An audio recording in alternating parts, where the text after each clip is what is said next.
Je m'appelle Samuel Harrison et je n'aurais jamais imaginé qu'un jour je raconterais cette histoire. Mais après ce que j'ai vu lors de mon expérience de mort imminente, j'ai réalisé que je n'avais pas d'autre choix. Ce qui m'a été révélé est trop important pour rester secret, surtout en ces temps critiques.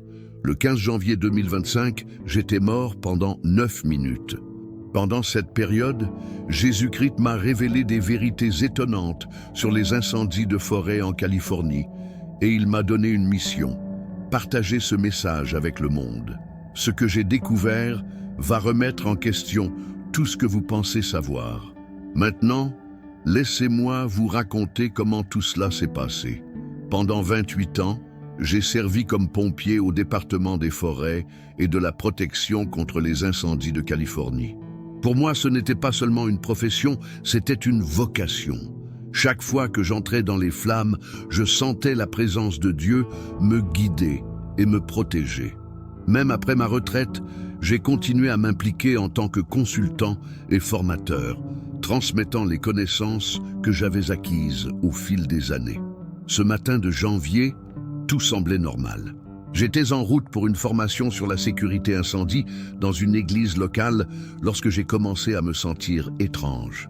Ma poitrine se serrait, ma respiration devenait de plus en plus difficile. J'ai garé la voiture sur le bord de la route, convaincu que j'avais juste besoin d'un moment pour me ressaisir. Mais c'était la dernière pensée que j'ai eue avant que tout ne devienne sombre.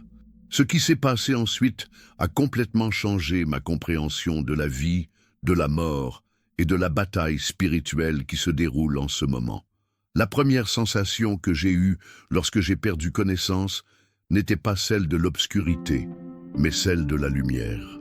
Ni la lumière froide et artificielle d'un hôpital, ni la douce lueur du lever du soleil. C'était une lumière différente, une lumière vivante qui semblait pulser de conscience. À ce moment-là, j'ai compris absolument ce que la Bible veut dire lorsqu'elle décrit Dieu comme lumière. J'ai baissé les yeux et j'ai vu mon corps, immobile sur le siège conducteur. Les gens couraient vers moi pour essayer de m'aider. Mais je n'éprouvais aucune peur, aucune panique. En fait, je n'ai ressenti aucun lien avec cette image. Au lieu de cela, j'ai été envahi par une paix indescriptible, quelque chose qui allait bien au-delà de la tranquillité ou du confort. C'était une paix qui apportait une profonde certitude, comme si tous les fardeaux de la vie m'avaient été enlevés. Mais ce n'était que le début. Soudain, la scène terrestre a disparu et j'ai été entraîné vers le haut, traversant des couches de réalité que je ne peux pas décrire entièrement. Ce n'était pas comme voler, ni comme flotter.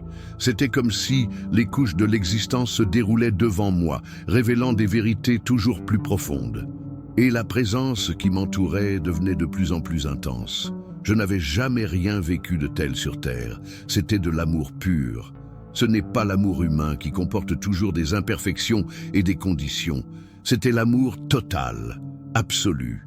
Un amour qui connaissait chaque défaut, chaque erreur, chaque moment de doute que j'avais eu, et pourtant m'embrassait complètement. Puis, il est apparu. Jésus-Christ se tenait devant moi, même si devant n'est pas exactement le bon mot. Sa présence était partout, remplissant tout. Et en même temps, il était personnel, proche, plus réel que tout ce que j'avais jamais vécu. Ton regard, comment le décrire? C'était comme si ses yeux contenaient l'univers lui-même. Mais quand il me regardait, j'étais la seule âme qui existait. Mon fils, dit-il, mais sans parole. Sa voix parlait directement à ma conscience, porteuse d'une profondeur de signification impossible à traduire entièrement. Je t'ai amené ici pour que tu comprennes ce qui se passe réellement en Californie. Ce que tu vas voir maintenant, tu dois le partager avec mon peuple. Puis, tout a changé autour de nous. Soudain, j'ai vu la Californie d'un point de vue impossible. Pas seulement la géographie physique, mais la réalité spirituelle cachée derrière elle. Et ce que j'ai vu était terrifiant. Les incendies qui ont dévasté l'État n'étaient pas seulement des phénomènes naturels. Il s'agissait de symptômes visibles de quelque chose de bien plus vaste. Un feu spirituel qui faisait rage depuis des générations. Jésus a montré des zones spécifiques de profonde obscurité spirituelle. « Regardez attentivement », dit-il. Et quand j'ai regardé de plus près, j'ai remarqué quelque chose qui m'a fait frissonner. Dans les flammes, il y avait des êtres. Ce n'étaient pas des créatures physiques, ni des démons au sens classique du terme. C'étaient des ombres vivantes, des forces spirituelles qui s'entremêlaient au feu, grandissant à mesure que l'incendie se propageait. Ce n'étaient pas eux qui allumaient directement les incendies, ils n'étaient pas obligés de le faire. Au lieu de cela, ils ont influencé les esprits, les actions et les décisions, conduisant l'humanité à créer les conditions parfaites pour le chaos. Ils se nourrissent de ce que mon peuple choisit, explique Jésus. Chaque fois que mes enfants s'éloignent de la vérité, de l'amour de moi, ces êtres deviennent plus forts. Et puis, j'ai vu comment cela s'est passé. Ces entités ont murmuré des mensonges dans le cœur des gens, que Dieu n'existe pas, que la vérité est relative, que le confort personnel est plus important que la croissance spirituelle. Chaque fois que quelqu'un acceptait ces mensonges, l'obscurité se propageait et les incendies devenaient plus difficiles à contenir. Mais ensuite, Jésus m'a montré quelque chose qui m'a rempli d'espoir. Au milieu de la destruction, il y avait des points de lumière, des communautés et des individus qui étaient restés fermes dans leur foi. Là où la lumière brillait le plus, les entités sombres ne pouvaient pas avancer et les feux ne pouvaient pas trouver la force de tout consumer. « Regardez ceci attentivement », dit Jésus, tandis que des images du passé et du futur défilaient devant mes yeux. Il m'a montré comment la Californie s'était éloignée de la foi au fil des générations. Ce n'était pas un rejet soudain, mais une déviation lente et subtile. Les gens n'ont pas nié Dieu directement, ils l'ont simplement repoussé à la périphérie de leur vie. Ils ont remplacé le véritable culte par le divertissement, la foi profonde par une spiritualité superficielle, la véritable communion par des connexions numériques vides. Et puis Jésus parla avec tristesse. Mon Église a trop souvent choisi le confort plutôt que la conviction, la popularité plutôt que la vérité, l'engagement plutôt que le courage. Trop de ceux qui portent mon nom ont échangé leurs relations contre des rituels, leur passion contre des programmes et le vrai culte contre des traditions vides de sens. Il m'a donc montré deux chemins. Au début, les gens continuaient à s'éloigner et les incendies devenaient incontrôlables.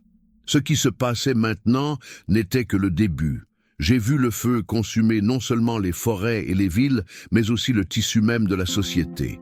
Il s'agissait de bien plus que de simples incendies de forêt. Il s'agissait de jugements qui brûlaient tout ce qui n'était pas fondé sur la vraie foi. Mais ensuite, il m'a montré une autre possibilité. J'ai vu des gens s'éveiller, se tourner vers Dieu de tout leur cœur. Les églises redeviennent des lieux de prière, et non plus seulement des lieux de socialisation. Des familles se rassemblent dans la foi. Des communautés sont restaurées par l'amour du Christ. Et là où cela s'est produit, l'obscurité s'est retirée. Des incendies se sont encore déclarés, mais ils ont perdu leur pouvoir destructeur. Pour la première fois, les équipes de pompiers ont réussi à maîtriser efficacement l'incendie. Ceci, dit Jésus, est le message que vous devez partager. Puis il m'a montré quelque chose qui m'a fait frémir. Le temps presse. La fenêtre pour ce changement se referme. Les incendies que vous voyez maintenant ne sont que le début. Si mon peuple ne se tourne pas vers moi de tout son cœur. Et pour la première fois, j'ai vu de la tristesse dans ses yeux. C'est à ce moment-là que j'ai senti une attraction revenir dans mon corps. Avant que tout ne se passe, Jésus m'a donné une dernière instruction. N'ayez pas peur de partager ce que vous avez vu. Ceux qui ont des oreilles pour entendre comprendront. Et puis, soudain, j'étais de retour, à bout de souffle, entouré de paramédics. Ils m'ont dit que j'étais mort depuis exactement 9 minutes, mais en vérité, j'étais plus vivant que jamais. Au cours des jours suivants, j'ai essayé de traiter tout ce que j'avais vu. Le souvenir de l'expérience était si clair que c'était comme si j'étais encore là. Chaque détail, chaque parole de Jésus, chaque vision restait gravée dans mon esprit avec une clarté impossible à ignorer. Je savais que j'avais le choix. Je pourrais simplement continuer ma vie, garder cette révélation pour moi et éviter les critiques et le scepticisme qui ne manqueraient pas de survenir. Mais Jésus avait été clair, ce message ne s'adressait pas seulement à moi. C'était pour tous ceux qui étaient prêts à écouter. Alors j'ai commencé à prier. J'ai passé d'innombrables heures à chercher une direction, à demander la sagesse pour partager fidèlement la vérité. Et à chaque prière, la réponse était toujours la même. Dis-leur, n'aie pas peur. Ceux qui ont des oreilles pour entendre comprendront. Mais comment pourrais-je convaincre les gens que les incendies en Californie n'étaient pas seulement des événements naturels? Comment pouvons-nous expliquer que des forces spirituelles aient tout influencé, rendant le problème bien plus grand que ce que n'importe quel gouvernement ou technologie pouvait résoudre? C'est alors que Jésus m'a rappelé ce qu'il avait montré. Il ne m'a pas seulement révélé le problème, il m'a également montré la solution. J'avais besoin de dire au monde que ces incendies étaient un signal d'alarme, un appel au changement. Dans ces visions, j'ai vu qu'un véritable retour à la foi ne consistait pas seulement à aller davantage à l'église ou à prier plus de fois par jour. Il s'agissait d'une véritable transformation. J'ai vu des maisons où les gens éteignaient leurs écrans et passaient du temps ensemble en prière. J'ai vu des églises qui ouvraient leurs portes jour et nuit pour que les fidèles puissent chercher Dieu sans restriction. J'ai vu des communautés restaurer un sentiment d'unité, s'entraidant non par obligation, mais par véritable amour. Et surtout, j'ai vu comment ces petits changements avaient un impact gigantesque sur le monde spirituel. Chaque prière sincère, chaque cœur véritablement abandonné, chaque acte d'amour et de compassion a créé une barrière contre les forces des ténèbres. Les ténèbres ne pouvaient pas résister là où la lumière de Dieu brillait avec intensité. C'est alors que tout a pris son sens. Les incendies étaient à la fois un avertissement et une opportunité. Un avertissement: si nous continuons sur le chemin de l'égoïsme, du matérialisme et de l'indifférence spirituelle, les conséquences seront de plus en plus dévastatrices. Mais aussi une opportunité de rédemption, de véritable retour à la foi avant qu'il ne soit trop tard. Parce que le temps était compté. Jésus m'a montré que la fenêtre pour ce changement se fermait. Si les gens choisissaient d'ignorer l'appel, les incendies qui semblent désormais incontrôlables ne seraient que le début. Je l'ai vu de mes propres yeux. J'ai vu des villes entières consumées, non seulement par les flammes, mais par l'effondrement de la société elle-même.